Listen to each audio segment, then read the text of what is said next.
infections can cause the hemoglobin to drop. Mhm. And but even just generally speaking, infections are a big threat to our sickle cell kids, especially.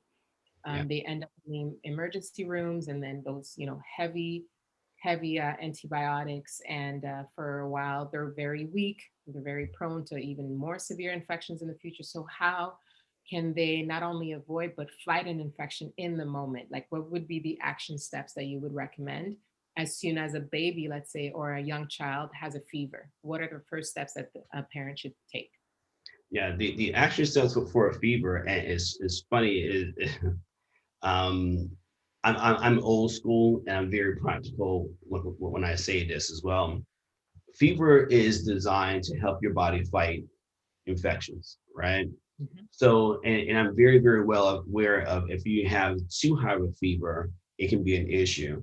A fever of 100, 101, even to 102 is not going to be damaging. I think we get afraid that something's bad is going to happen.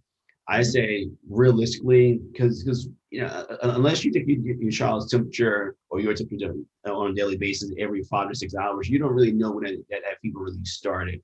So I always tell patients, once you discover that fever has started, right, you want to Mhm. start to monitor Can I that stop fever you on for the a hourly second? basis. Can I stop you just for anywhere else in the world where we don't use Fahrenheit? 102 Fahrenheit is about 38.9 Celsius. Yeah, Okay.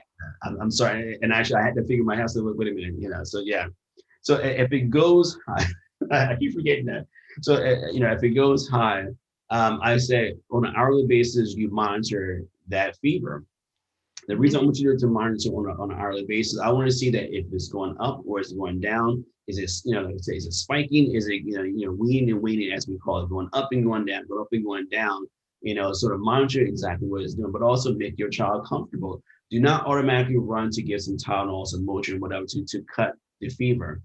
The reason why I tell parents not to do that is because one, if your body has an infection, the Motrin is only designed to do what? Cut the fever. It's Hmm. only designed to do that. So that infection is still growing inside the body. Okay. So I want you guys to understand what I just said. The Motrin is only designed to cut the fever. That infection that's now growing inside the body is still growing inside the fever, inside the body as well. So you want to make sure that you're allowing the body to do its work, but make sure you're making the child comfortable, giving them plenty of fluids, keeping them cool or wrapping them in a blanket. Trying to also make sure that you're allowing them to even break the fever on their own.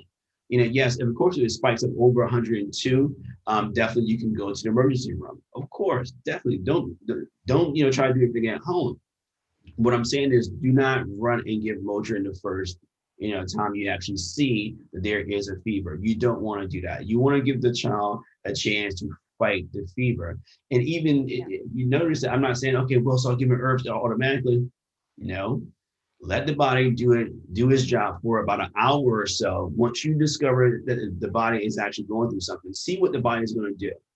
The reason why I'm saying this, guys, is make sure that you're allowing the body to do its job. Don't fight the body. Even herbs, sometimes you can actually fight the body. With herbs, if you do it the proper way, you're going to support, because there are several herbs that we actually give, even virus. If you notice, if you give a child virus, you take their temperature maybe like 15, 20 minutes after, the temperature is going to go up a little bit. And the purpose of that, with some of these herbs, the action of these herbs, if you read it from a biomedical standpoint, it says it actually increases the body's temperature. For what? To help the body naturally fight the infection, but it also helps it break the fever as well. Full disclosure, was it about a month ago? It was about 2 hours. I was at home like wow, I feel fun. I don't feel like myself. It's a Saturday. I just don't feel like myself. And all of a sudden I spiked this fever and I broke into this huge sweat. I was like, oh, that was weird. So I fought something, and I felt fine after. But again, even myself, even my own kids, I do the same thing. But we don't have, of course, we don't have Tylenol and all this kind of stuff in our house.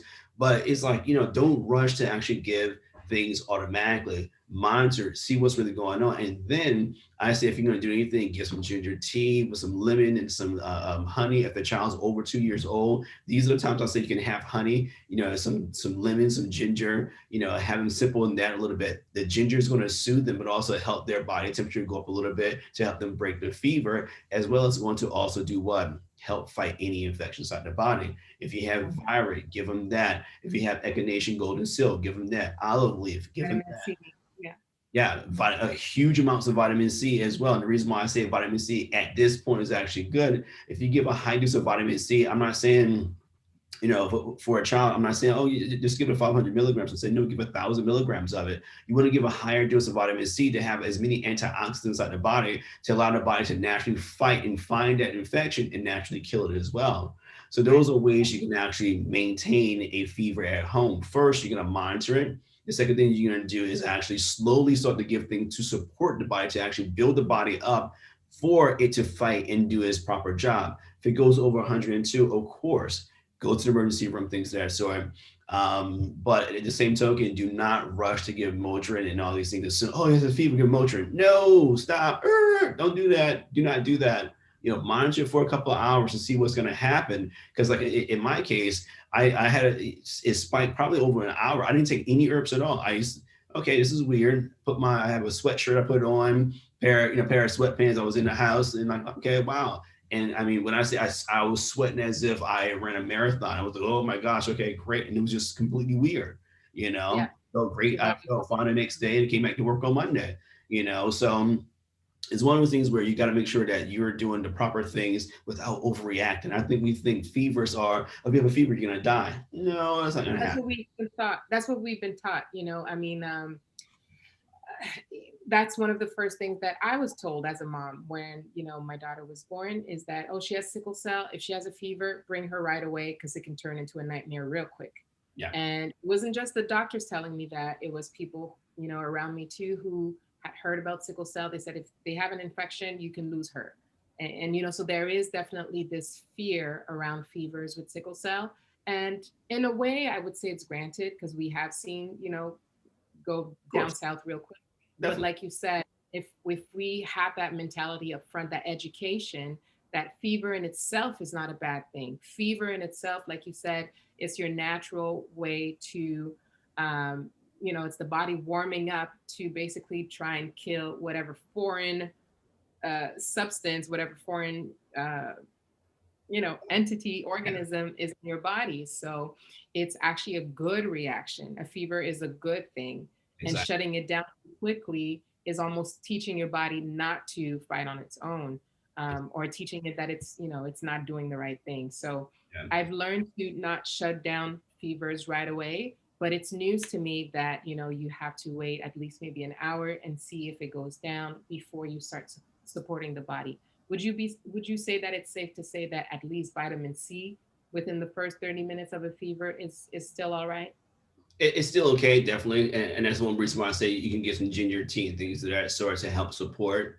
And the thing that fevers are the same as pain. Okay, you have pain for a reason. Something's not right. I mean, so it's a way of saying, hey, look, pay attention to me. Maybe you don't want to go hard today. Have a fever, lay down, relax a little bit. Let me sort of take care of you right now.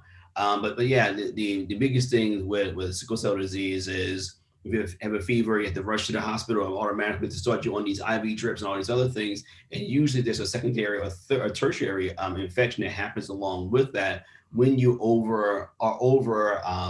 supporting your body.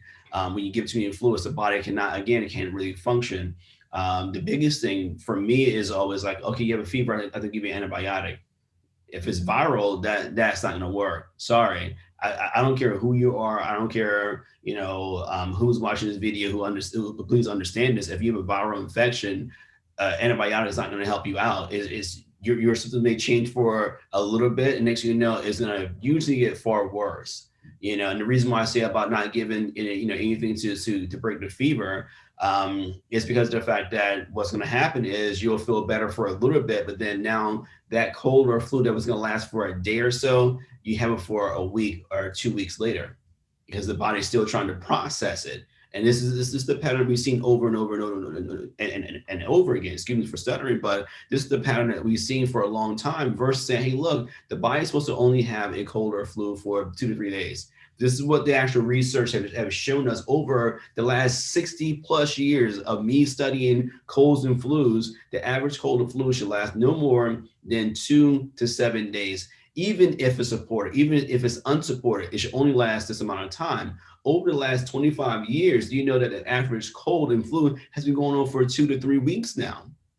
Why is that? Because we're doing the antibiotics. Oh, someone has some mucus. Oh, okay, well, let's give them antibiotics. We know it's a viral issue going on. So no, let's not over support the body. And yes, you have to see that, okay, if it's pneumonia, a pneumonia, or is it bacteria pneumonia? Bacteria, definitely give an antibiotic because we know we can kill it. If it's a viral infection that turns into a pneumonia, is, you can over support the body in different ways. But in a natural standpoint, there are ways to really support the body. It's not going to overkill things. And that's one reason why I do things from a naturalistic standpoint, is because it's going to do its job and not over support the body. And I use the term support because what it's trying to do is trying to help support the tissues to fight the infection, or we call it the pathogens inside the body as well.